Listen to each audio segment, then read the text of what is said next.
मामा तो मामा होता है, मध्य प्रदेश हो चाहे हरियाणा। जब मध्य प्रदेश में मामा हूं तो यहां भी मामा ही हूं। भारत माता की, अरे इतने बैठे हैं 18,000। भारत माता की। मंच पर विराजमान आत्मनो मोक्षार्थ जगत हिताय च, आत्मा के मोक्ष और जगत के हित के लिए जिन्होंने ये देह धारण की है, ऐसे परम पूज्य गीता मनीषी स्वामी ज्ञानानंद जी, स्वामी चिदानंद जी महाराज, स्वामी भूपेंद्र सिंह जी महाराज, नायाब हरियाणा के नायाब मुख्यमंत्री, जिन्होंने एक नया इतिहास रचा है।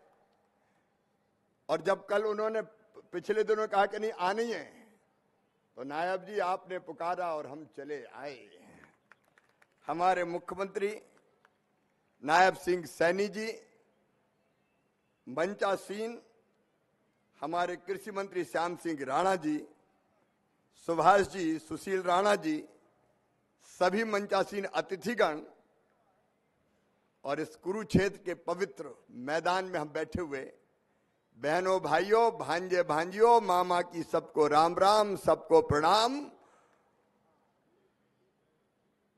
कितनी देर के बैठे हैं? कितने देर से बैठे हैं? लेकिन कल तो छुट्टी घोषित कर दी है मुख्यमंत्री जी ने, और इसलिए बहुत लंबा मामा नहीं बोलेगा, क्योंकि अभी आपको योग भी करना है। लेकिन सचमुच में आज मैं धन्य हो गया नायाब जी, आपको हृदय से धन्यवाद देता हूं।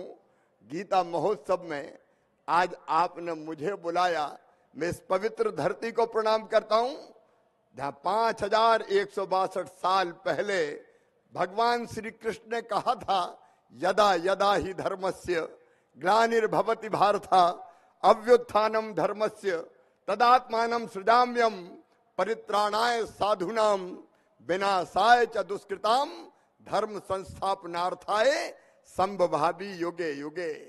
उन्होंने कहा था, जब जब धर्म की हानि होगी, अधर्म बढ़ेगा, पाप बढ़ेगा, अन्याय बढ़ेगा, अत्याचार बढ़ेगा, तब तब धर्म की रक्षा के लिए, अधर्म के नाश के लिए, सज्जनों के उद्धार के लिए और दुष्टों के संहार के लिए मैं बार बार इस धरती पर आऊंगा, मैं बार बार इस धरती पर आऊंगा।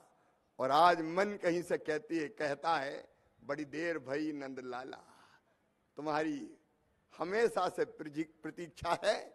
लेकिन मेरे बेटा बेटियों, आज मैं हृदय की बात आपको बता रहा हूं। मैं जो कुछ अच्छा कर पाया, उसके पीछे श्रीमद् भगवत गीता की कृपा है। मैं बचपन में, जब दादाजी का मेरे स्वर्गवास हुआ था, तो ब्राह्मणों को कई चीज दान की जाती थी। उनमें गीता जी की प्रतियां भी हुआ करती थी। तो गीता जी की कुछ प्रतियां बच गई थी। मैंने कोशिश की गीता जी पढ़ने की।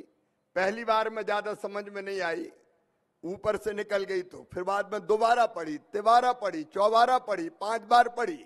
मैं बार बार पढ़ता गया और गीता पढ़ने में मन आनंद से भरता गया, और धीरे धीरे गीता जी कुछ कुछ समझ में आने लगी। मैं जो कुछ हूं, श्रीमद् भगवत गीता का योगदान है। मैं केवल 3-4 बातें तुमको बताऊंगा।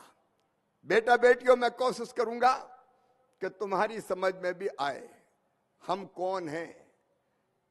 तो गीता में भगवान श्री कृष्ण कहते हैं, हम केवल शरीर नहीं है। हम शरीर तो है जो यहां बैठे हैं, लेकिन केवल शरीर नहीं है। शरीर तो क्षणभंगुर है, नाशवान है, ये आज है कल नहीं रहेगा। तो हम कौन है? शरीर के साथ साथ मन, बुद्धि और आत्मा भी है। आत्मा जो कभी मरती नहीं है, जो कभी खत्म नहीं होती।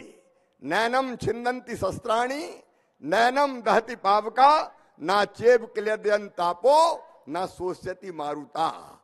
इस आत्मा को, शरीर तो नष्ट हो जाता है, लेकिन आत्मा जैसे हम नए कपड़े फिर से पहन लेते हैं शरीर पे, वैसे ही दूसरा शरीर धारण कर लेती है। इसे शस्त्र काट नहीं सकते, आग जला नहीं सकती, पानी गीला नहीं कर सकता, हवा सुखा नहीं सकती, अजर अमर अविनाशी शाश्वत सनातन चिरंतन और सच्चित आनंद यानी सच्चिदानंद, यह है वास्तविक स्वरूप हमारा। तो हम केवल शरीर नहीं है।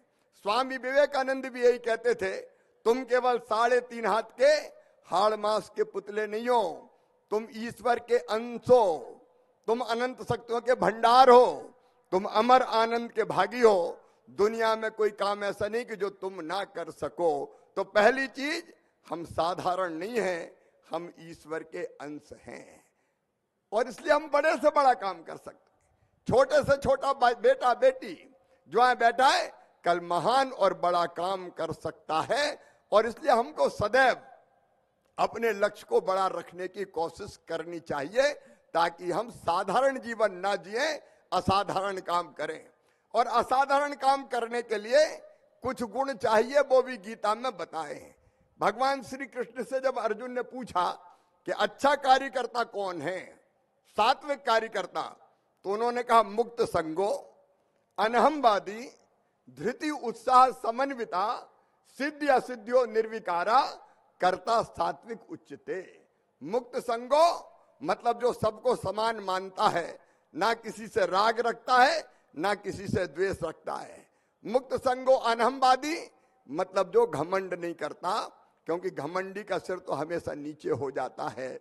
जो अहंकार नहीं करता और जो धैर्य से भरा रहता है, जिसमें उत्साह होता है, और जो सफलता और असफलता में, सफलता में आसमान नहीं छूता और असफलता में निराश नहीं होता, ऐसे कार्यकर्ता को सात्विक कार्यकर्ता कहते हैं। तो हम सबको सात्विक कार्यकर्ता बनने की कोशिश करनी चाहिए। और एक तीसरी बात जो मैं सबसे कहना चाहता हूं, गीता की सबसे महत्वपूर्ण है कि कर्म करो, क्योंकि कर्म किए बिना हम में से कोई नहीं रह सकता। भगवान श्री कृष्ण ने कहा कि मैं भी कर्म किए बिना नहीं रहता। कर्म तो करो, लेकिन फल की इच्छा मत रखो। कर्मण्यवाधिकारस्ते मां फलेषु कदाचन।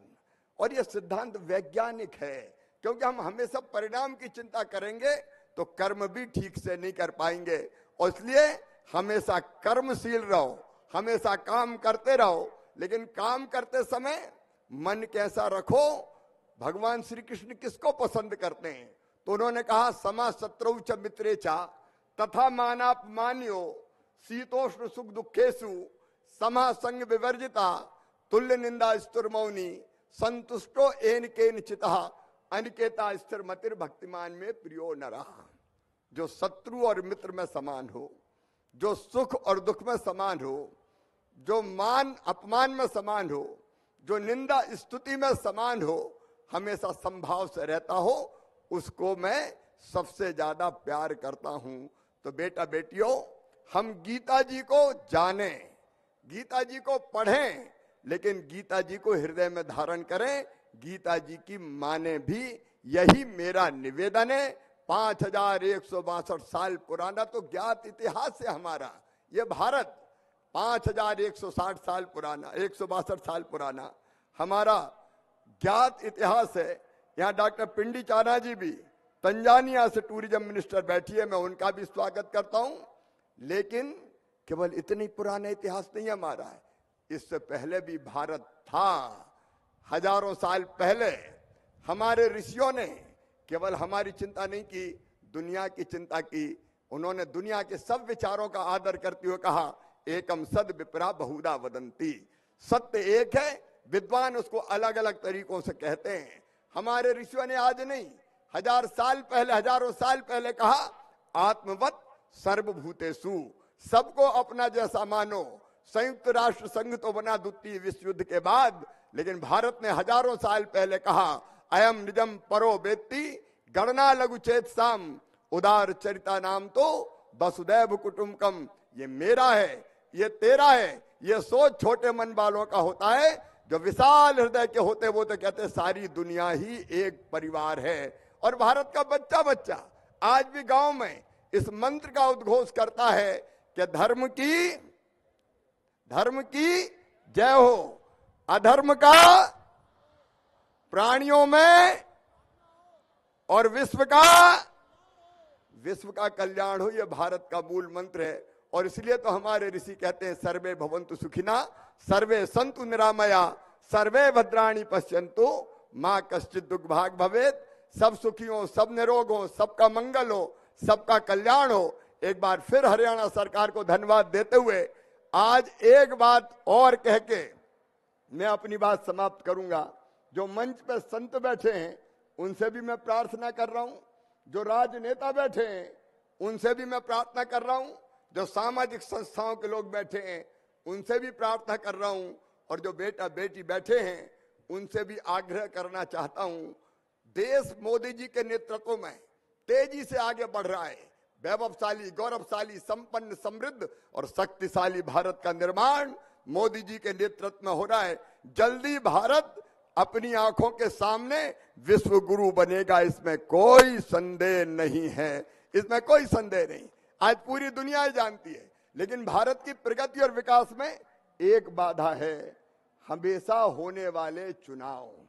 भारत में कोई चीज और हो ना हो, लेकिन 5 साल 12 महीने चुनाव की तैयारी सदैव चलती रहती है। लोकसभा चुनाव से निपटे तो विधानसभा चुनाव आ गए, हरियाणा, जम्मू कश्मीर, महाराष्ट्र, झारखंड वहां से निपटे तो अब दिल्ली के लिए ताल ठोक रहे हैं हम। बिहार के चुनाव होंगे, वहां से निपटेंगे तो और चुनाव होंगे। 5 साल सारे राजनीतिक दल केवल चुनाव की तैयारी करते रहते हैं और उसमें जन कल्याणकारी काम और विकास के काम पीछे रह जाते हैं। चुनाव जीतने की चिंता में सारे दलों के नेता लगे रहते हैं। मंत्री हो, मुख्यमंत्री हो, सांसद हो, विधायक हो, प्रधानमंत्री जी हो, चुनाव आ गए तो चुनाव की तैयारियों में जाना पड़ता है। अब हम हैं तो कृषि मंत्री, चुनाव आ गए तो 3 महीना लगातार चुनाव के प्रचार में लगे रहे, पार्टी के कार्यकर्ता भेज दिया तो अब उसमें देखो समय नष्ट होता है प्रधानमंत्री का, मुख्यमंत्री का, मंत्रियों का, सांसदों का, विधायकों का, अधिकारियों का, कर्मचारियों का, सारे विकास के काम ठप, कराओ चुनाव। और फिर नई नई घोषणाएं करना पड़ती है कि मैं ये दे दूंगा, हम ये दे देंगे। जन कल्याणकारी काम पीछे रह जाते हैं और केवल इतने नहीं, भारी खर्चा होता है। चुनाव आयोग भी खर्चा करता है तो जनता का पैसा तो है वो, और फिर राजनीतिक दल भी खर्चा करते हैं, कितना समय नष्ट होता है। अब दूसरे राज्य में चुनाव होंगे नायब जी, तो हरियाणा के अधिकारी पर्यवेक्षक ऑब्जर्वर बन के चले जाएंगे। यहाँ का काम आपका 2-3 महीने ठप हो जाएगा, वो वहां जाके चुनाव करवाएंगे। तो इसमें केवल विनाश ही विनाश है, समय का अपव्यय, धन का अपव्यय, हमारे विकास को अवरोध करता है ये चुनाव हमेशा होने वाला। और इसलिए संविधान में संशोधन करके 5 साल में एक बार सभी विधानसभा और लोकसभा के चुनाव एक साथ होने चाहिए। इसके लिए जन जागरण हमको करना चाहिए। बोलो, होना चाहिए कि नहीं होना चाहिए? जोर से बताओ, होना चाहिए कि नहीं होना चाहिए? एक बार फिर जोर से बताओ, सब चुनाव एक साथ होना चाहिए कि नहीं? तो बच्चों ने भी कह दिया, संतों से भी आशीर्वाद चाहते हैं।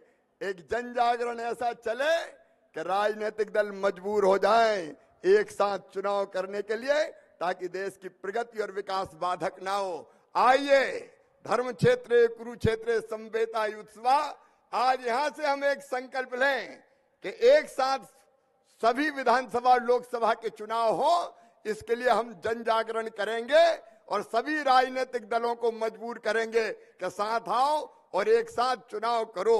सब तैयार हो ना? अरे जोर से बोलो, तैयार हो? तो दोनों हाथ ऊपर उठाओ, दोनों मुट्ठी बांधो और भारत माता की जय बोल के ये संकल्प लो और कह दो सब राजनीतिक दलों से कि साथ आओ और सब चुनाव एक साथ करवाओ, ताकि हमारी पढ़ाई लिखाई भी चलती रहे, देश का विकास भी होता रहे, प्रगति और विकास बाधक ना बने, चुनाव बाधक ना बने। बोलिए भारत माता की, भारत माता की, भारत माता की, श्री कृष्ण भगवान की, धर्म की